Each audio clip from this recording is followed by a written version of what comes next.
नमस्कार मंडळी, काय मग तब्येत पाणी बरं आहे ना? आणि आज आहे माझा उपवास. साबुदाणा खिचडी खाऊन असलेला उपवास आहे माझा आज.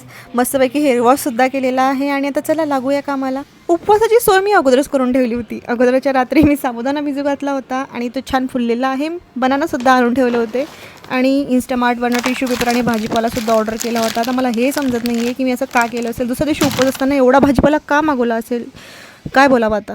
त्यानंतर मस्तपैकी देवपूजा करून घेतली आणि तुम्हाला आणखी एक गोष्ट शेअर करायची, ते म्हणजे हा वॉलपेपर 2-3 महिन्यापासून येऊन पडलेला आहे बरं का. मिशोवरनं घेतलेला आहे, खूप सुंदर आहे. तुम्ही सुद्धा घेऊ शकता. लिंक हवी असल्यास कमेंट करा. त्यानंतर गवती चहा असा निवडून घेतला. भांडे तर आपल्या पाचीला पुजलेले आहेत, म्हणजे माझ्या तरी. आणि मी अशी पहिली मुलगी असेल जी भांडे घासताना एवढी खुश आहे.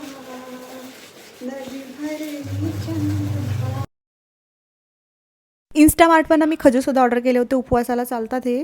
त्यानंतर साबुदाण्याची खिचडी तयारी करायला घेतली, तर हे असं बोट चिरून ठेवलं मी. आणि व्ह्यू बघा काय मस्त आहे. तर साबुदाण्याच्या खिचडीमध्ये भाजलेले शेंगदाणे मिक्स मस्तपैकी करून घेतले.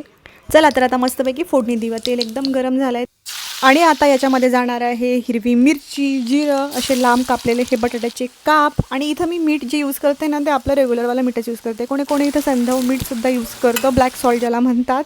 मला साबुदाण्याची खिचडी ही हिरवी मिरची टाकूनच आवडते, कोणाकोणाला लाल तिखटाची आवडते. आणि उपवासाच्या दिवशी केलेली साबुदाण्याची खिचडीची चव ना भारीच लागते. त्यानंतर मी ठेवला चहा. महिन्याभरापासून ना मी वेगळी चहा पावडर यूज करते आणि साखरसुद्धा वेगळी यूज करते. चहाची ब्रँड कुठली मी तुम्हाला नेक्स्ट व्हिडिओमध्ये सांगेल. ही आहे 7 ब्रँडची शुगर.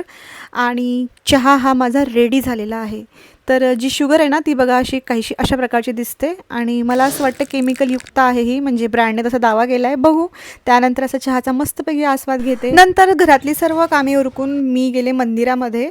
तर नंतर विठ्ठल रुक्माईचं खूप शांततेत दर्शन झालं आणि ते क्यूट वारकरीसुद्धा होते माहिती का.